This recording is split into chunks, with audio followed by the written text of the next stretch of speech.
নমস্কার বন্ধুরা, আমার গার্ডেনিং চ্যানেলে তোমাদের সবাইকে স্বাগত।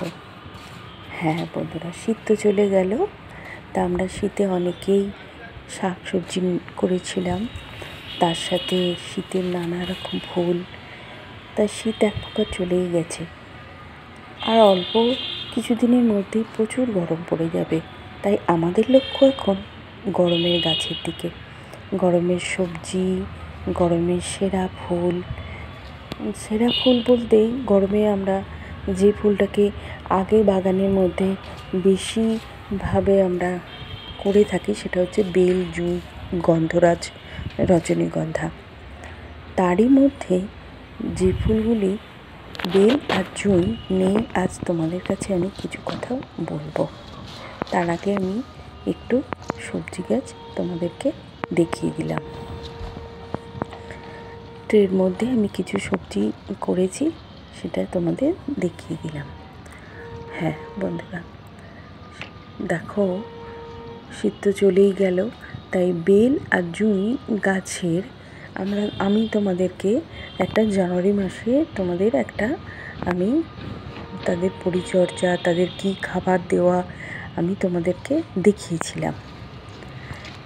বেল বা বেলি, যে নামেই বলো না কেন, বেল এবং জুঁই এই গাছ দেখো, আমি যে গাছটি দেখাচ্ছি অসংখ্য শিকড় হয়ে গেছে। তোমরা এই ফেব্রুয়ারির 15 তারিখের মধ্যেই কিন্তু এই যাদের বেল বা জুঁই গাছের এরকম অসংখ্য শিকড় হয়ে গেছে, সেই শিকড় কিন্তু তোমরা কেটে বাদ দিয়ে দাও। কারণ শিকড় না কেটে বাদ দিলে তারা নতুন মাটি থেকে খাবার খুঁজে পাবে না, আর অসংখ্য অগুন্তি ফুল তোমরা পাবে না। আমি দেখো মাটি তৈরি করে রেখে দিয়েছি আগে থেকেই। এই মাটির মধ্যে আমার আছে ভার্মি কম্পোস্ট, 35% আমি ভার্মি কম্পোস্ট মিশিয়েছি। দেখো কত মাটি আমার ঝুড়ো ঝুড়ো মাটি হয়ে গেছে। আর 35% আমি সমপরিমাণ মাটি দিয়েছি, সেটা একদম বেলে দোআঁশ মাটি। অবশ্য বেলি গাছ এঁটেল মাটিতেও হয়, বেলে দোআঁশ মাটিতেও হয়। দেখো আমি কিভাবে শিকড়গুলো কাটছি। আমার এই গাছটা 10 বছরের হবে। এটা ছোট্ট ছোট্ট জুঁই, যে আমরা খুব সুন্দর সেন্ট, সেই জুঁইয়ের আমার এই গাছটা। অনেক শিকড় হয়ে গেছে, প্রচুর শিকড়। এই শিকড় না কেটে বাদ দিলে ও খাবার মাটি থেকে পাবে না, আর আমাকে অগুন্তি ফুল দেবে না। ওই বাগানে সুন্দর মোমো করবে, সেই সুন্দর গন্ধ আর অসংখ্য অগুন্তি ফুল আমি যদি না পাই, তাহলে আমার গাছ করে কী বা লাভ। তাই তোমাদেরও বলছি, তোমরা যদি দেখো যে তোমাদের শিকড় এত বড় হয়ে গেছে, তোমরা কিন্তু সহজেই কেটে ফেলো।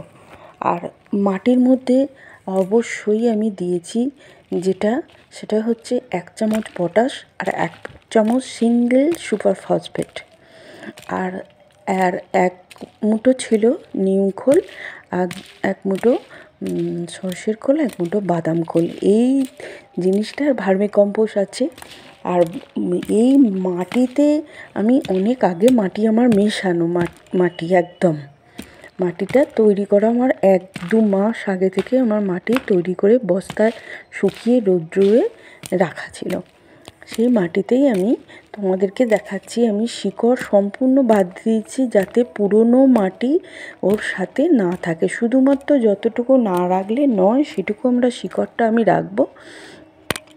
আর নতুন না মাটি দিলে গাছ আমাদের অগুন্তি ফুল দিতে পারবে না। তো এই ফেব্রুয়ারির 15 তারিখের মধ্যেই আমাদের এই কাজটি না করে ফেললে গাছ আমাদের এই গ্রীষ্মকালে আমি ফুল পাবো না। সেই জন্য আমি তড়িঘড়ি এই কাজ করছি। এবার গাছটি দেখো কত শিকড়টা মোটা, এই গোড়াটা মোটা, কারণ এই গাছটা আমার অনেক দিনের 10 বছর তো হবেই। দেখো আমি সুন্দর করে এই গাছটিকে যত পুরনো মাটি আছে আমি কেটে বাদ দিয়ে দিচ্ছি, কারণ আমি এই গ্রীষ্মকালে প্রচুর ফুল পাবো বলে। তোমাদেরও যদি থাকে এরকম জুঁই, বেল ফুল, সমস্ত গাছের এই সময় কাটাই ছাঁটাই করে তোমরা গোড়া ও শিকড় কেটে বাদ দাও, আর উপরের ডালও কেটে বাদ দিতে পারো।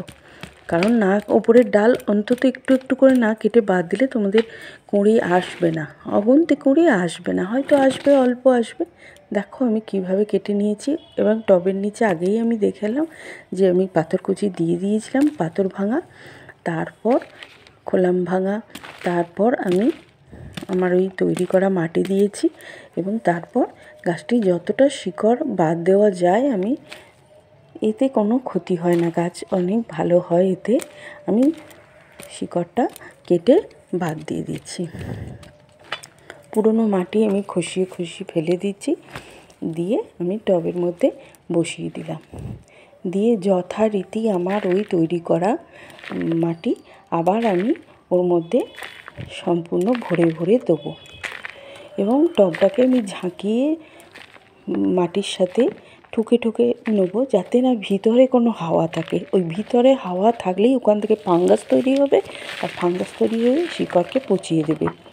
তা সেই জন্য আমি ঠুকে ঠুকে একদম চাপ চাপ করে মাটি দিয়ে দেবো, এবং যথারীতি যেহেতু আমি ওর শিকড় কেটেছি তাই সঙ্গে সঙ্গে আমাকে জল দিতে হবে। তবে আমি যে কাজটা করব 2 দিন পর থেকে তোমাদেরকেও দেখিয়ে দিচ্ছি। এরপর কিন্তু আমি যেহেতু শিকড় কেটেছি, হিউমিক অ্যাসিড আমি 1 চামচ জলে গুলে আমি ওর গোড়ায় দিতে থাকবো। এর ফলে গাছের শিকড় আরও তাড়াতাড়ি বৃদ্ধি হবে, এবং আরও ডালপালা শাখা পোশাখা তাড়াতাড়ি বার হতে থাকবে। তাহলে তোমাদের অসংখ্য ধন্যবাদ যারা আমার সঙ্গে এতক্ষণ ছিলে, এবং তোমাদের খুবই উপকারে লাগবে। তোমরা এটা করো, অবশ্যই তোমরা এটা করো ফেব্রুয়ারি মাসে। তাহলে তোমাদের যদি ভালো লাগে তোমরা প্লিজ আমাকে একটা লাইক দিও, আর নতুন নতুন ভিডিওর জন্য অপেক্ষা করো। তাহলে সবাই ভালো থাকো। আজ তাহলে আসি, আবার কোনো নতুন ভিডিওর জন্য তোমরা অপেক্ষা করে থাকো। তাহলে